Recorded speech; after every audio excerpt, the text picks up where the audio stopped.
Testosterón má tendenciu byť hormón, ktorý si spájame s mužmi, ale aj ženy produkujú určité množstvo testosterónu. Vyrába sa prevažne vo vaječníkoch a trochu v nadobličkách, ktoré sedia v hornej časti obličiek.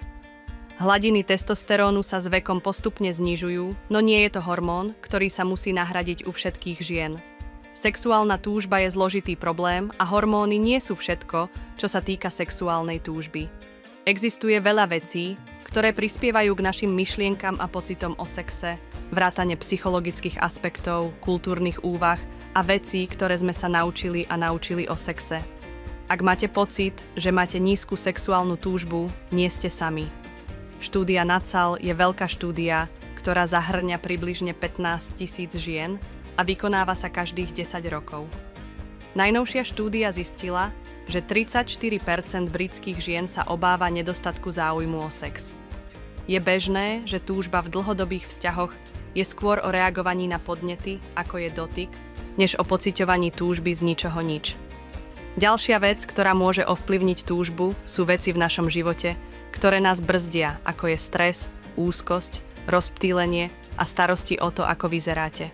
Ďalšími dôvodmi môže byť pocit únavy zo zlého spánku, vaginálna bolesť a suchosť alebo tlak zo strany vášho partnera na sex.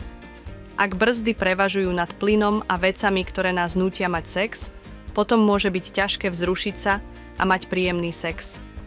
Komunikácia a rozhovor s partnerom o tom, ako sa cítite, môžu byť nesmierne dôležité, ak je to možné. Za preskúmanie môže stáť aj vzťahové poradenstvo, hoci to zvyčajne nie je dostupné v NHS. Kedy sa odporúča liečba testosterónom?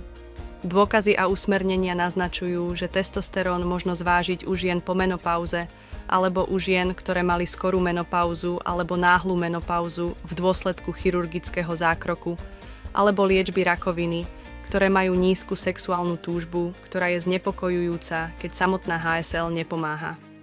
Klinické štúdie zatiaľ nepreukázali, že testosterón má nejaký prínos pre funkciu mozgu, náladu, energiu alebo zdravie pohybového aparátu. Estrogén sa musí najskôr adekvátne nahradiť. Zvážte HSL a vaginálny estrogén. Toto samo o sebe môže pomôcť pri sexe a môže to stačiť. V Spojenom kráľovstve neexistujú žiadne licencované produkty testosterónu pre ženy. Namiesto toho musíme použiť mužské produkty v ženských dávkach. To je zvyčajne vo forme gélu alebo krému vtieraného do pokožky. Krvný test na kontrolu testosterónu je potrebný pred začatím liečby a 6 až 12 týždňov po začatí liečby a potom každý rok počas liečby. Je to preto, aby sa zabezpečilo bezpečné podávanie testosterónu na dosiahnutie ženskej hladiny testosterónu. Na úrovni žien sú vedľajšie účinky zriedkavé. Pôsobenie môže byť pomalé, ak do 3 až 6 mesiacov neprinesie žiadny účinok. Odporúčame vám prestať. Testosterón môže byť predpísaný na NHS ako nelicencovaný liek, ak je predpisujúci lekár spokojný a oboznámený s požiadavkami na usmernenia a monitorovanie. Niektorým predpisujúcim lekárom bude vyhovovať odkaz na špecializovanú kliniku, ak je k dispozícii. Stručne povedané, je dôležité, aby ste si naďalej užívali pocity intimity a mali naplnené vzťahy, ktoré sú pre vás pohodlné.